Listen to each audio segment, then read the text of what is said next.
People always say airports are the great equalizer, where everyone is just a traveler trying to get somewhere, but that's a lie.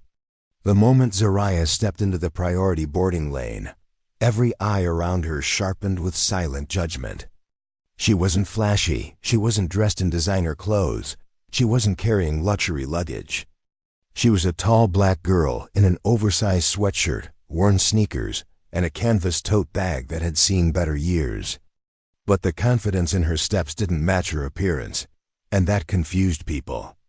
Confusion often turns into suspicion, and soon, suspicion became humiliation. When the flight attendant snatched her phone and waved it in the air for everyone to see, laughing about kids these days trying to sneak into first class, the whispers began. Someone filmed. Someone else snickered. And in that moment, the boarding gate, the place meant to welcome passengers, became a stage where a stranger was publicly stripped of dignity. What no one knew, not the crew, not the passengers, not even the captain, was that the girl they were mocking held documents in her bag that could bring their entire airline to its knees.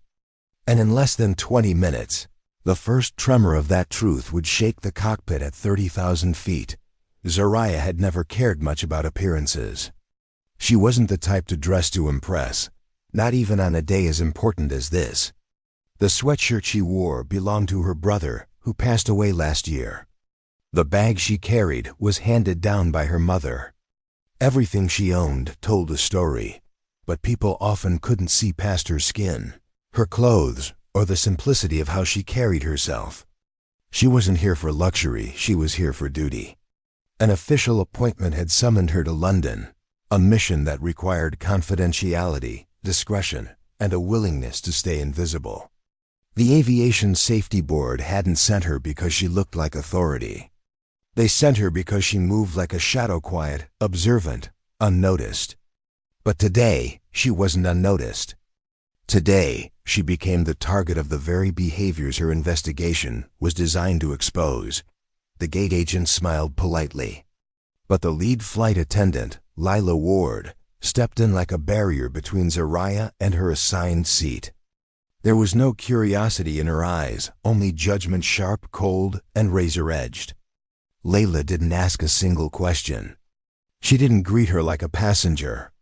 She didn't even bother to scan the boarding pass at first.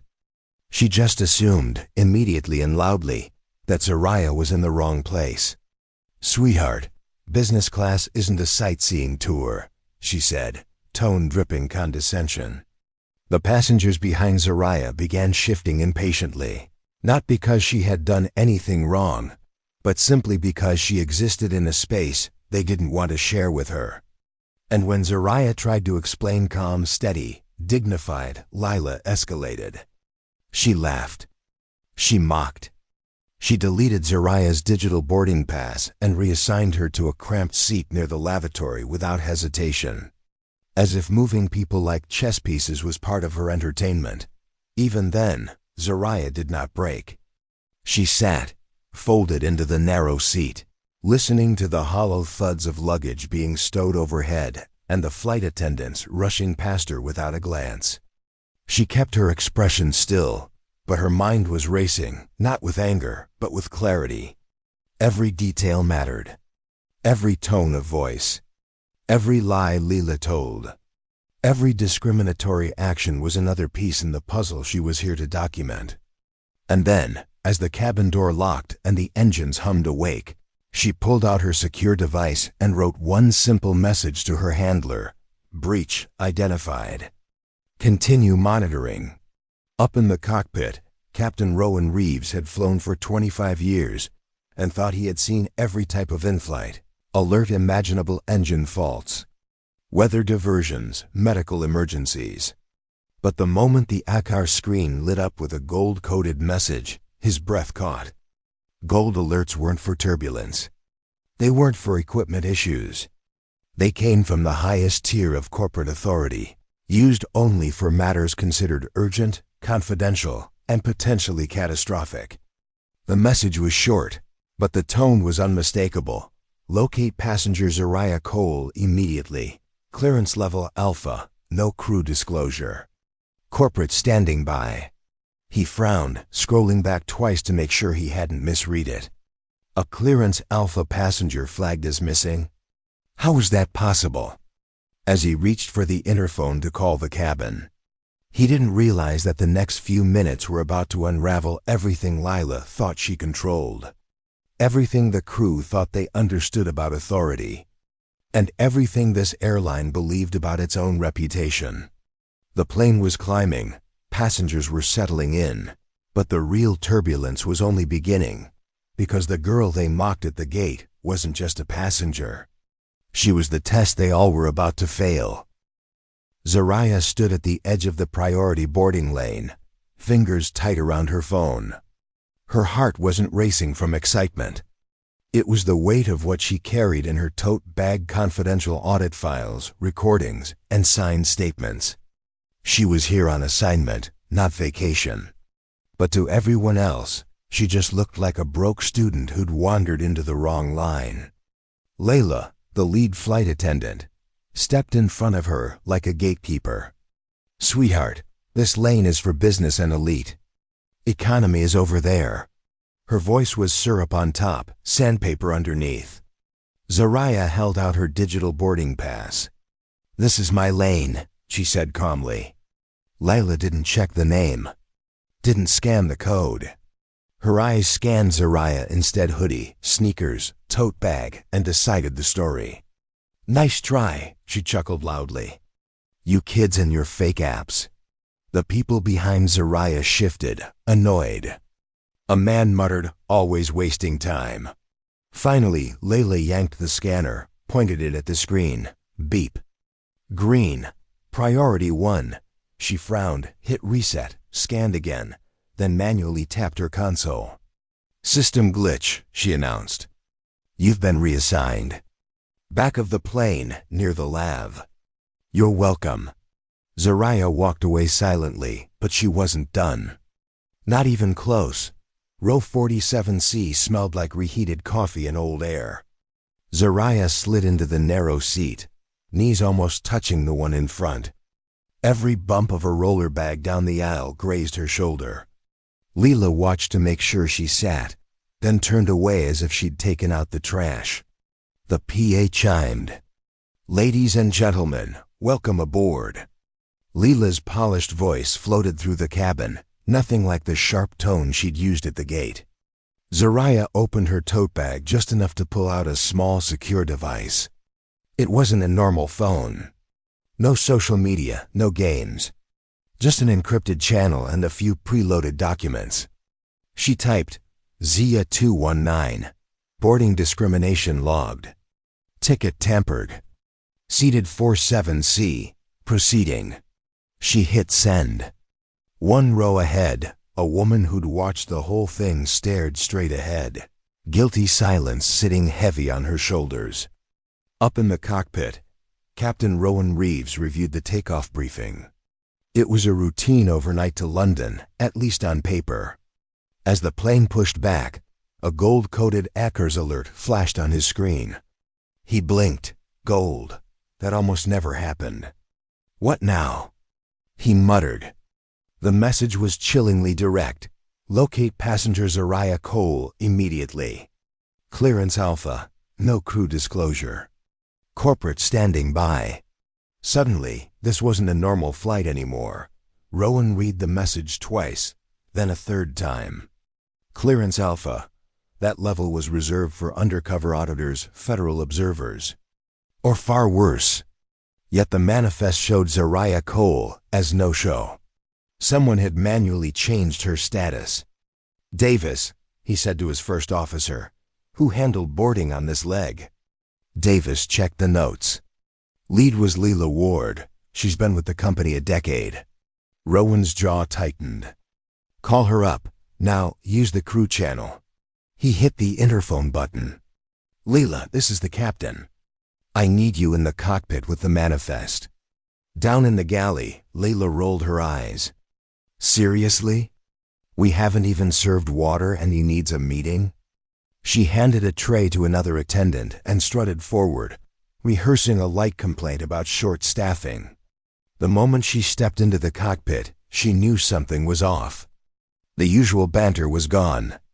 Rowan's face was stiff, pale under the glow of the instruments. "Close the door," he said. "And lock it." She obeyed, heart skipping. "What's going on, Captain?" He tapped the ACAR screen. "We've received a priority message from corporate asking about a passenger named Zariah Cole. Clearance Alpha. She's marked as no-show." "You worked the gate. Explain." In that instant, Leela realized the glitch she created might be the biggest mistake of her career. "I don't recognize the name," Lila said too quickly. "Probably a no-show." "Happens all the time." Rowan's gaze hardened. "Flight deck has full system logs. Headquarters says her boarding pass was scanned at the gate, then deleted from check-in on your console." Leela's mouth went dry. The system was freezing. "I was clearing an error." She tried to sneak into business class. "Stop," Rowan cut in. "Was she cleared or not?" Layla hesitated, then dropped the mask. "She didn't belong up there. Hoodie, backpack, no status. You know the type." I moved her to the back before it caused a scene. Davis's head snapped up. "So you overrode a valid seat?" Rowan turned the brightness of the ACAR's screen up, as if forcing her to look at the words. "Passenger Zariah Cole is on official assignment. In possession of restricted safety documentation. Treatment and security of subject are under corporate review. Any misconduct will be considered grounds for immediate termination." Leela felt the blood drain from her face. "Safety documentation?" She whispered. "What is she?" Rowan shook his head. "Need to know only. What I know is this. She was assigned a premium seat, and you humiliated her and tampered with her record. You're going to fix this. And you're going to do it now." The plane was already leveling at cruising altitude, but for Lila, the real drop was just beginning. The aisle felt longer than any runway as Lila walked back toward row 47. Her polished stride was gone, replaced with careful, almost hesitant steps. Passengers glanced up, expecting routine service, then noticed her expression tight, uncertain. Chad, the junior attendant, leaned against a seat chatting with a passenger. Layla grabbed his arm. "Where's the girl from the gate?" She hissed. "Hoodie. Big tote bag." Chad smirked. "The faker?" "Dumped her in 47C by the lav. Why?" Leela's fingers dug into his sleeve. "She's not a faker. She's a clearance passenger. The captain is talking to corporate right now because of what we did." Chad's laughter died instantly. "You're joking." Leela didn't answer. She continued down until she reached 47. There was Zariah, pressed against the window, knees tucked slightly in, headphones in but eyes wide open. She wasn't sleeping. She was waiting. "Miss Cole?" Leela's voice came out thinner than she intended. Zariah removed one earbud, turned calmly. "Yes?" For a second, the memory of Leela's mocking tone at the gate hung between them. Now the power dynamic had shifted. "I brought you some water and a hot towel," Lila managed, handing over items reserved for premium cabins. Zariah's gaze dropped to the bottle. "I thought economy only got plastic cups and attitude," she said softly. Nearby passengers pretended not to listen. None of them were ready for what came next. "I owe you an apology," Lila forced out, the words scraping her throat. "There was a misunderstanding with your ticket." Zariah studied her for a moment. "You mean when you deleted it?" A few people in the surrounding rows froze, eyes suddenly glued to books or screens that weren't on. Leela's cheeks burned. "It was wrong. The captain has asked that you be moved to your original seat. In business class." Zariah didn't stand. "If my name had been on a suit and a briefcase instead of a hoodie and a bag, would you have believed the scanner the first time?" Leela swallowed. "It doesn't matter what I thought. What matters is making it right." Zariah considered this, then slowly unbuckled. "You can't make it right," she replied. "But you can stop making it worse." As she stepped into the aisle, she spoke just loud enough for those nearby to hear. "You thought I was nobody. You treated me like a problem to get rid of. My report will reflect exactly that." Leela's heart hammered. "Report? Don't worry," Zariah said as she walked forward. "You'll hear about it when we land." The soft applause that broke out in the back of the cabin wasn't loud, but it was sharp. Each clap felt like a verdict. Seat 3A felt almost unreal after 47C. Plush leather, wide armrests, a table that actually held things without digging into her stomach. As Zariah sat, the businessman in Tua lowered his newspaper, recognition flickering across his face. He'd been in line behind her at the gate. He'd said nothing then. Now he cleared his throat. "I saw what happened earlier," he murmured. "I should have spoken up." Zariah gave a small, tired smile. "You still can. Just not to me." He nodded, shame flickering in his eyes. Up front, Rowan watched the cabin camera feed on his small screen. He saw Zariah resettling, Layla hovering like a shadow. The ACARs pinged again. "Acknowledged," he typed back. "Subject relocated. Awaiting further instructions." The reply was immediate. "Internal review team will board on arrival. Keep subject safe. Do not brief crew beyond necessity." During descent, seatbelt signs chimed on. Layla moved through the cabin with robotic precision. But her mind was elsewhere, on logs, on cameras, on the girl quietly scrolling through documents in 3A cabin crew. "Prepare for landing," Rowan announced, voice steady. Outside, city lights of London bloomed beneath the clouds. Inside, the plane held its breath. This wasn't just another arrival. It was the end of someone's career and the beginning of a reckoning. The wheels kissed the runway with a soft jolt, reversers roaring as the aircraft slowed. Passengers exhaled in a wave of relief, unbuckling out of habit when the chime sounded. But before anyone could stand, a new voice cut through the cabin. "Ladies and gentlemen, for security reasons, we ask that you remain seated for a few extra moments. Thank you for your patience." It wasn't Lila's voice. It was calm, authoritative, unfamiliar. The door opened to the sight of 3 people in dark suits and airport credentials stepping aboard, flanked by ground security. They didn't look at the passengers. They looked straight at Lila. "Ms. Ward," the woman in front said quietly, "we need to speak with you and your assisting crew." "Now," Chad paled. "Is this about the fake ticket thing?" The woman raised an eyebrow. "The fake ticket belonging to a clearance Alpha passenger?" "Yes, among other things." Zariah watched from 3A, expression unreadable. She rose when the suited woman approached. "Miss Cole," she said with a respectful nod, "thank you for your cooperation. Transportation to the briefing center is ready." As Zariah stepped into the jet bridge, she glanced back down the aisle. Layla stood frozen, company badge in trembling fingers, eyes wide with the realization that a single moment of bias had rewritten her entire future. For Zariah, this wasn't revenge. It was accountability. And for the airline, it was the last flight they'd run on assumptions instead of respect. As the black SUV pulled away from the terminal, Zariah leaned her head back against the seat and finally allowed herself a long breath. Not from exhaustion, though she felt that too, but from release. The mission wasn't about punishing anyone. It was about uncovering what people chose to become when they thought they were dealing with someone powerless. And today, she'd seen the truth clearly. Moments of cruelty reveal character faster than years of training ever could.